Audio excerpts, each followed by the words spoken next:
Hey, Chris here from Critical Outcast here with another Critcast. This week is a special one because yesterday was the fourth Hudson Horror Show, the semi-annual horror show and convention and movie projection that they do in Poughkeepsie, New York. If you haven't heard of the show or never been to the show, want to go to the show, it's definitely something I recommend, especially for all you horror fans out there.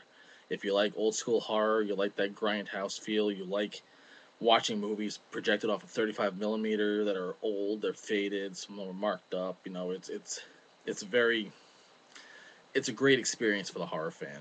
It also gives you a great opportunity to see a lot of films that you may not have been able to see projected before, or may not have an opportunity ever to see projected before, or ever. On top of that, in addition to collecting these movies together, which they usually do about 5 or 6 per show, is they also bring in a bunch of trailers, classic trailers, exploitation trailers, grindhouse trailers, sci-fi horror, you know, B grade horror action stuff that doesn't you don't get to see too often, or if ever, because they don't really make trailers like this anymore. Um, I'd love to be able to go through the show like I'm about to and tell you what trailers played with which film, but that's not going to happen.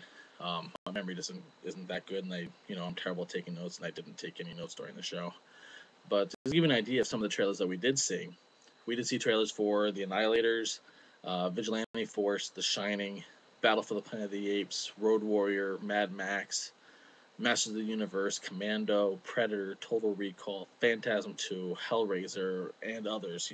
It's just great stuff. The kind of stuff that's going to get a big round of applause from a crowd, and also maybe potential ideas for future Hudson Horror shows. You never know what they might be able to dig up for us. But anyway, on to this show. What movies we did see? The first movie of the day. The doors open around noon. First movie starts around 1, and you're going all day. And this first movie was called The Werewolf versus the Vampire Woman. It's a movie I never heard of before, never seen before, and I'm glad to have had this opportunity to see it. It's a blast. It's a Spanish film shot in English, starring Paul Nashi or Nashi. I'm not exactly sure how you're supposed to pronounce his name. But this movie I can't say I really had a lot of expectations for, but well, it's fun. It's a movie I can't defend it as a good movie because there's this really crazy stuff that happens in this movie. Funny thing is that the story actually reminded me a lot of Subspecies, if you've seen that movie about the vampire. In any case, there's two women on a road trip, and they end up at these ruins with a home where a werewolf played by Nashi lives. They uncover a tomb where this vampire queen was supposedly buried, and through a couple mistakes, they accidentally awaken her, and she starts haunting people, and it all culminates in this battle between Nashi's werewolf and the vampire woman. Um, there's not much to the story, but it's great. It's definitely a grindhouse type movie with awkward edits, terrible dialogue, some of the worst day for night shooting I've ever seen. You see shadows and bright sunlight and people being led around with a lantern. It's hilarious. It's great fun. It's a great example of the Euro trash cinema of the '70s and '80s. From there, we went right into the second film, which was the secret film. They didn't wait long to spring that one on us. And to be honest, considering that it was in December and they were called the subtitle of the show was the December to Dismember, I thought for sure it was going to be Black Christmas. I was wrong. Turns out it was a Godzilla movie, which actually might even be more entertaining. It's giving me an opportunity to see something that I haven't seen before. They actually found a Godzilla movie that I haven't seen. I've seen a lot of them, but I haven't seen this one. And this one was Godzilla versus the Cosmic Monster, which was the first appearance of Mechagodzilla, and it's a blast. There's great stuff in this thing, like the assumption of by the good guys that spacemen must be behind these monsters appearing, and you have this Godzilla acting like a pro wrestler throughout. It's crazy some of the movements that he was making. Dusting himself off, getting ready to fight, or snapping his fingers when things don't go right. It's a lot of fun. On top of that, you have when you shoot the bad guys, they look like ape men out of Planet of the Apes. Um, it's Godzilla. What can I say? You're either gonna like him or you're not. I like Godzilla, and it was awesome seeing this projected because I have seen the original projected, but that's about it from the classic series. So this was a lot of fun. It also had the first glitch of the night. At one point the camera just shut off. Just went out. But they got it back going again pretty quickly, so that's fortunate. The third movie we got to see was probably the one I was most looking forward to. Um, it's Lucio Fulci's The Beyond. Now, if you haven't seen this movie, you need to. If you're a horror fan, you need to. If you like surreal, bizarre films, you have to see The Beyond. It's just no way around it. It's just a great film. There's great moments of gore. There's this crucifixion that takes place early on. There's a face eaten away by spiders. Plenty of zombies getting shot in the head. It's a great film that if you try to actually put the story together, it doesn't make a heck of a lot of sense. But it has this serious tone with some big laughs, and it's a zombie movie where there's no way out. It's just a matter of how long you're gonna fight off the zombies. As far as the story goes. Um, See it. Simply put, you got to see The Beyond. So now at this point, we're three movies in. My back is starting to ache. My head is starting to hurt a little bit because it's not exactly the most comfortable theater to see movies in, but you know, it's an experience that I wouldn't give up, and I can't wait to see more shows here. But anyway, let's move on. My back can take it. The fourth movie we saw was actually not a horror movie. It's called Rolling Thunder.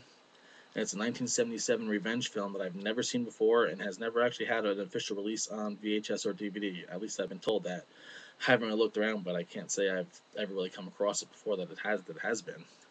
Um, it's about this POW from the Vietnam War, played by William Devane, who is having trouble readjusting the home life.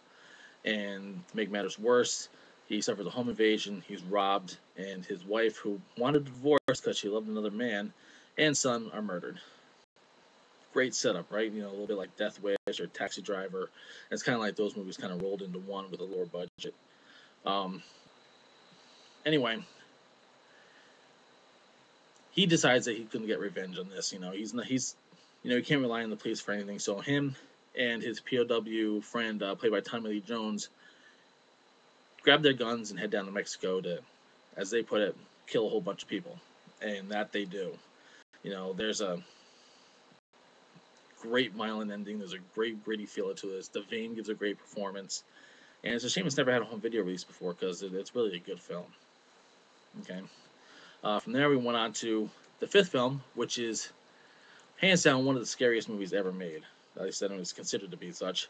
And then this marked up, worn print, faded colors did nothing but enhance that effect of that, unsettling horror fright.